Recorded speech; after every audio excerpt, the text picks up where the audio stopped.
नमस्कार, मैं योगेश राणा। कांग्रेस के प्रदेश अध्यक्ष कर्ण मेहरा ने उत्तराखंड के हेल्थ मिनिस्टर धन सिंह रावत पर बहुत बड़ा हमला किया।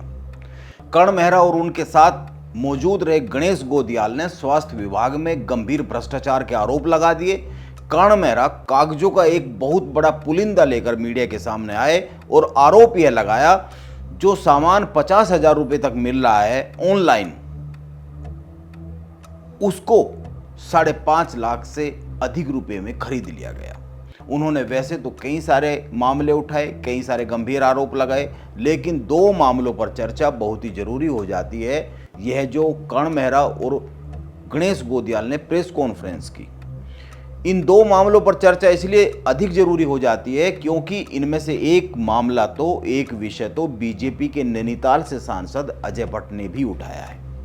उनकी एक चिट्ठी सोशल मीडिया पर वायरल हो रही है, वो मीडिया से बात भी कर रहे हैं आजकल उस विषय को लेकर। और दूसरा मामला इसलिए अधिक गंभीर माना जाना चाहिए क्योंकि कर्ण मेहरा कह रहे हैं एक ऐसा उपकरण स्वास्थ्य विभाग ने खरीद लिया जिसको जांच में फेल बता दिया गया था। आइए पहले कर्ण मेहरा की बात सुनते हैं, इसके बाद बात करेंगे गणेश गोदियाल के कुछ आरोपों पर और बीजेपी के सांसद अजय भट्ट के द्वारा उठाए जा रहे गंभीर विषय पर। इस प्रदेश में स्वास्थ्य विभाग को लेकर बहुत सारी ऐसी जानकारियां मेरे पास हैं जिनमें से आधी मैं आज आपको दे रहा हूं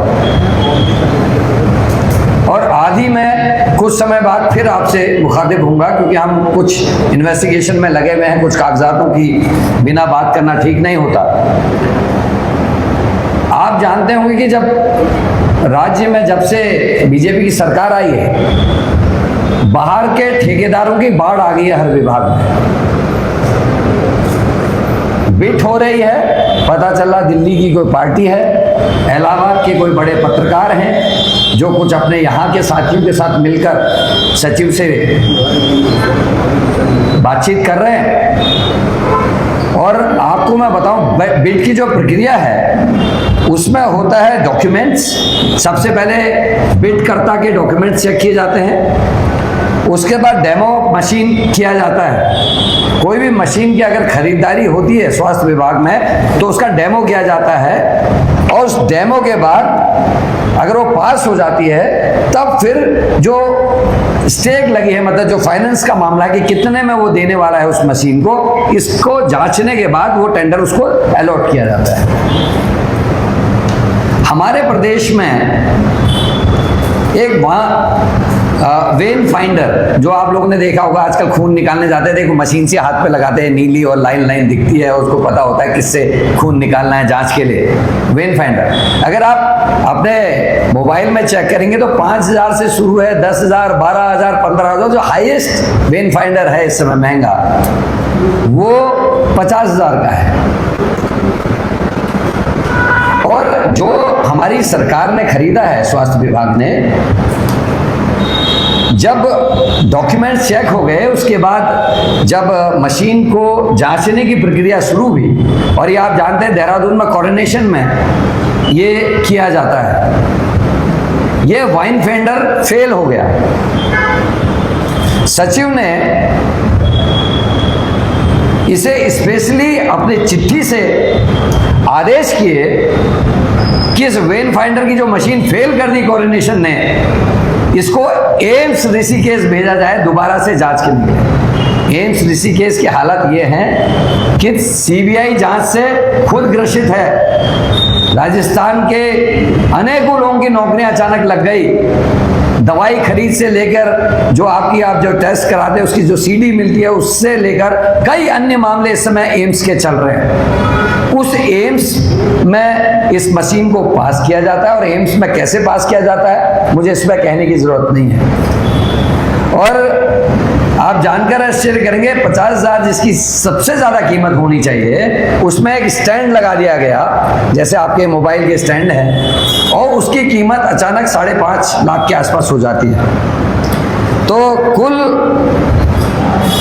जो प्रदेश है उसमें 5 करोड़ से ज्यादा की ये मशीन है वाइन फेंडर खरीदी गई। जो 50,000 की अगर हाईएस्ट बिट वाले को भी देते, 50,000 वाले को भी लेते, तो उसकी कीमत कितनी आनी थी आप समझ सकते हैं। एक की कीमत 5.5 के आसपास लगाई गई। उसके डॉक्यूमेंट्स हैं, आप लोग अगर देखना चाहेंगे तो मैं अभी आप लोगों को दिखाऊंगा भी, उसमें आप चेक भी करें। 5 करोड़ 81 लाख रुपए के आसपास की ये खरीद हुई है 5.5 लाख की लागत से। और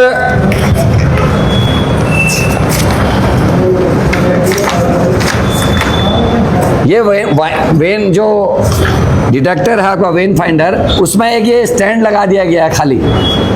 इसकी कीमत 50,000 हो सकते है, 1 लाख हो जाएगी। लेकिन 50,000 की मशीन और 1 लाख का डंडा भी मांग लो तो 1.5 लाख से ज्यादा नहीं होना चाहिए। जिसका काम केवल वेन्स को फाइंड करना है, उसके लिए इतने बड़े इक्विपमेंट्स की जरूरत क्या है, मेरी ये समझ से परे है। ये हो रहा है स्वास्थ्य विभाग में। कर्ण मेहरा कह रहे हैं वेन फाइंडर मशीन आप ऑनलाइन चेक करें तो अधिक से अधिक 50,000 रुपए तक में आ जाती है, लेकिन धन सिंह रावत के विभाग ने इसको 5.5 लाख रुपए के करीब में खरीद लिया। कर्ण मेहरा के आरोप गंभीर है।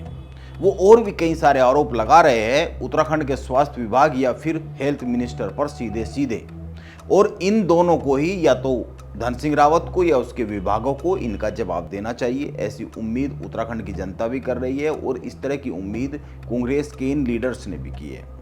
गणेश गोदियाल ने इस मौके पर एक बड़ी बात कही है। उन्होंने कहा यदि हमारी बात गलत है तो विभाग या मंत्री आकर जवाब दे, साबित करे तथ्यों के साथ। धन सिंह रावत या फिर उसके विभाग की तरफ से जवाब आना चाहिए, और अगर जवाब नहीं आता है तो गणेश गोदियाल ये कह रहे हैं कि जवाब नहीं आता है तो हमारी बातों को सच मान लिया जाएगा, हमारी बातें सही है इसका मतलब। वैसे तो गणेश गोदियाल ने धन सिंह रावत के विभागों में हुई भर्तियों की सीबीआई जांच की भी मांग की है। उन्होंने कहा है कि यह जो पेपर लीक कांड की जांच अभी अभी मुख्यमंत्री धामी ने सीबीआई को सौंपी है, इस जांच का दायरा बढ़ाया जाए। इसका विस्तार करते हुए धन सिंह रावत के विभागों में पिछले कुछ सालों में हुई भर्तियों की जांच भी सीबीआई को सौंपी जानी चाहिए, इसी में सम्मिलित कर लेनी चाहिए। आप गणेश गोदियाल की कुछ बातें सुन ही लीजिए, इसके बाद आएंगे कर्ण मेहरा पर। मैं उम्मीद करता हूं कि हमारे इस प्रश्न के एवज में रिएक्शन के दौरान ये सरकार निश्चित रूप में इस बात को भी कहेगी कि जो हम बार बार आरोप लगाते हैं कि स्वास्थ्य, सहकारिता और हायर एजुकेशन विभाग में जब से धन सिंह रावत जी मंत्री बने हैं तब से नौकरियों को बेचने का कारोबार जारी है।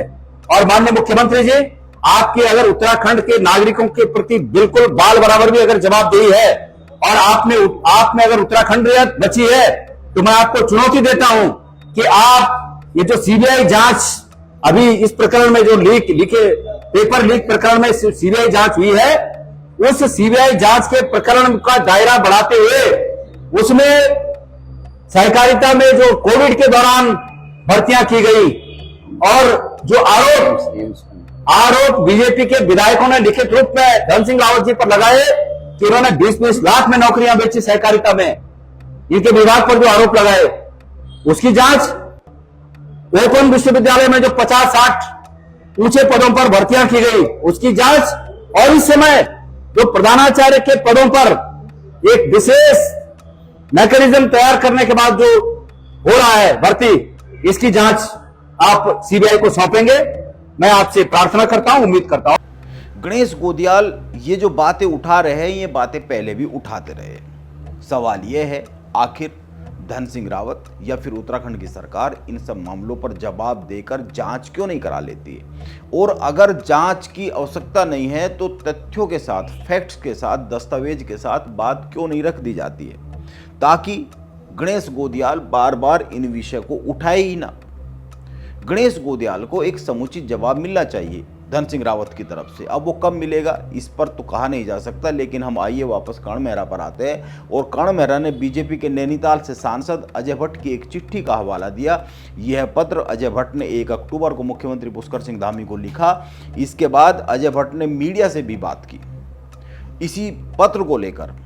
यह मामला क्या है पहले आप यह समझिए। हल्द्वानी के सुशीला तिवारी मेडिकल कॉलेज में एक कैथ लैब बननी है ताकि पूरे कुमाऊं मंडल से आने वाले हृदय रोगियों का समुचित उपचार हो सके। इस कैथ लैब के निर्माण का काम सौंपा गया है मंडी परिषद को। वैसे तो अजय भट्ट ने इस पर ही सवाल खड़ा कर दिया है कि यह काम मंडी परिषद को क्यों सौंपा गया। क्या मंडी परिषद इस तरह के कामों को करने के लिए एक अनुभव रखने वाली एजेंसी है? उन्होंने अपने पत्र में लिखा है कि इस निर्माण के लिए मंडी परिषद को 2,39,00,000 रुपए की धनराशि जारी कर दी गई है। अजय भट्ट का कहना है, मैंने खुद जाकर मौके पर देखा है, मंडी परिषद ने जो निर्माण कार्य किया है वो इतना निम्न स्तरीय है कि अभी से छत टपक रही है। बीजेपी सांसद ने मुख्यमंत्री को चिट्ठी लिखकर इस विषय पर संज्ञान लेने का अनुरोध किया है। आप बीजेपी सांसद अजय भट्ट की बात भी सुन ही लीजिए, इसके बाद कर्ण मेहरा की बात को आगे बढ़ाएंगे। कोई भी निर्माण एजेंसी अगर ऐसा काम करती है तो अच्छी बात नहीं है, क्योंकि 2-2.5 साल हो गया है, करीब करीब 9 करोड़ रुपए कैथलैब के लिए दिया हुआ है। मैं 2 या 3 बार तो मैं स्वयं गया देखने के लिए, लेकिन हमेशा उन्होंने कहा हम इसको आगे करेंगे। दिशा की बैठक में उनका कौन आता है, एक जेई आता है, वो भी जेई कौन है, डेली वेजेज वाला। मतलब इतनी लापरवाही वहाँ पर है कि किस तरह से ये एजेंसी काम कर रही होगी। इसके तो सारे कामों की भी जांच हो तो बहुत गलतियाँ मिलेंगी। जब बीज बाजार में इतनी इम्पोर्टेंट जगह है, हॉस्पिटल में बार बार कहने के बाद भी ये हालात है, तो दूर दराज कोई देखता नहीं है, जहाँ हम भी नहीं पहुँच पाते हैं वहाँ क्या हालात होगी देखनी बहुत आवश्यक है। उल्टा तर्क में देख रहा था कुछ लोगों के उनका कि कैथलैब तो पहले ले आए तब हम बनाएंगे, कैथलैब ही नहीं आई, देरी तो इनसे हो रही। उनको इतना ज्ञान होना चाहिए कि कैथलैब को लाने के लिए ही वो भवन तैयार किया जाता है, उसका मैप बना के दिया है, यानी कि नक्शा बना के दिया है कि इतने बाई इतने का आप कमरा बनाएंगे, यहाँ ये हॉल होगा, यहाँ पर ये चीज़ होगी, कैथलैब यहाँ रखी जाएगी। तो कैथलैब पहले खरीद के लिए आए, जिसका एग्रीमेंट भी हो गया है, सारी चीज़ हो गया, तो बरसात में, धूप में, पानी में उसको गलने के लिए रख दें क्या? मतलब कैसा तर्क देते हैं कुछ लोगों को, मैं सुन रहा था। अब आप जानते हैं कैसे अधिकारी हैं, कैसे लोग हैं, मेरी समझ में नहीं आता। हमारी कोई किसी से नाराज़गी नहीं है, नाराज़गी ये है कि जो इस प्रदेश के इसके साथ खिलवाड़ करेगा, यहाँ के धन का दुरुपयोग करेगा, वो उसको हम बख्शेंगे नहीं, चाहे वो हमारा सगा भाई क्यों नहीं है।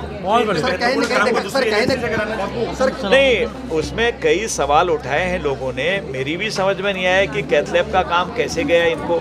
क्या कभी पहले कैथलैब बनाई है? क्या कैथलैब बनाने का कभी एक्सपीरियंस है? और कैसे इनको चले गया, ये भी अपने आप में एक रहस्य बना हुआ है। खैर, उसमें हमें जाना नहीं है। हम इतना ही चाहते हैं कि पूरे क्षेत्र, यहाँ से लेकर चाइना बॉर्डर से लेकर यहाँ तक के लोग आएंगे, आदि कैलाश से लेकर पिथौरागढ़, चंपावत, अल्मोड़ा और बागेश्वर, अपने यहाँ से लेकर उधम सिंह नगर, नैनीताल, यहाँ के लोग उस कैथलैब का लाभ उठाएंगे। मुझे इतना ही चाहिए। मैं चिंतित हूँ कि इतनी महत्वपूर्ण कैथलैब में भी तरह तरह के जवाब और सवाल करने की आवश्यकता ही नहीं है किसी को। क्यों नहीं बना? एक छोटा सा बिंदु है जो नहीं बना रही है, जिसने देरी लगाई, कारण क्या रहे? और कारण लगाने के बाद टपक गया है सब जगह और छींटे गिर रहे हैं, नीचे तक दरारें आ रही हैं, ये क्या है? इसकी जांच होनी चाहिए। इसलिए मैंने माननीय मुख्यमंत्री जी को एक पत्र लिखा, क्योंकि माननीय मुख्यमंत्री जी जब किसी चीज़ में संज्ञान लेते हैं तो बहुत अच्छा संज्ञान लेते हैं। बहुत ईमानदारी से उनका काम चल रहा है, अच्छी तरह से प्रदेश को संभाल रहे हैं। इसलिए मैंने अंतिम जो शस्त्र कहते हैं, शस्त्र के रूप में मुख्यमंत्री जी को ही पत्र लिखना उचित समझा। बीजेपी के सांसद अजय भट्ट के आरोप गंभीर है। अजय भट्ट यह कह रहे हैं कि मेरी किसी से नाराजगी नहीं है, लेकिन यदि कोई उत्तराखंड में धन के दुरुपयोग करेगा, धन का दुरुपयोग करता हुआ दिखेगा, तो उसको माफ नहीं किया जाएगा, उसको बख्शा नहीं जाएगा, चाहे वो मेरे भाई के समान ही क्यों ना हो। अब दो सवाल बनते हैं। एक, क्या धन सिंह रावत बुरी तरीके से फंस गए हैं, घिर गए हैं? जिस तरह से कर्ण मेहरा और गणेश गोदियाल एक साथ आकर आरोप लगा रहे, कांग्रेस के प्रदेश अध्यक्ष कर्ण मेहरा और पूर्व प्रदेश अध्यक्ष गणेश गोदियाल का एक साथ आकर प्रेस कॉन्फ्रेंस करना एक बड़ा संदेश देता है कांग्रेस की अंदरूनी राजनीति को लेकर भी। और गणेश गोदियाल पिछले लंबे समय से धन सिंह रावत को घेर ही रहे हैं, वो बड़े गंभीर आरोप लगाते रहते हैं। अब कर्ण मेहरा और गणेश गोदियाल एक साथ आकर खड़े हो गए हैं इस मामले में। इसीलिए सवाल ये उठ रहा है, क्या धन सिंह रावत श्रीनगर में अपनी राजनीतिक जमीन के साथ साथ भ्रष्टाचार के आरोपों में भी घिर रहे? और दूसरी बड़ी बात, बीजेपी के सांसद अजय भट्ट को लेकर अजय भट्ट का कहना है वो इस बारे में कई बार बात कर चुके हैं, यानी कि वो उनकी बात इसका मतलब सुनी नहीं जा रही है। जब वो कह रहे हैं कि कई बार बात कर चुके। अजय भट्ट ने 1 अक्टूबर को चिट्ठी लिखी और आज 5 अक्टूबर है, वो मीडिया से बात कर रहे हैं। सवाल यह है, 1 अक्टूबर को पत्र लिखने के बाद, इस पत्र के मीडिया के पास आ जाने के बाद, इस पत्र के वायरल हो जाने के बाद भी अजय भट्ट को मीडिया के पास आकर अपनी बात रखनी पड़ रही है और यह कहना पड़ रहा है कि उनकी बात पर अधिकारियों की तरफ से ऐसे ऐसे जवाब आ रहे हैं। तो यह सवाल हो सकता है, यह सवाल बनता है कि अजय भट्ट के लिए आखिर उनकी बात क्यों नहीं सुनी जा रही है। सांसद त्रिवेंद्र सिंह रावत के बाद उत्तराखंड में सांसद अजय भट्ट बहुत ही मुखर होकर अपनी बात रख रहे हैं अपनी ही सरकार को लेकर। अब देखना यह होगा कि यह बात कहां तक जाती है। नमस्कार, मैं योगेश राणा।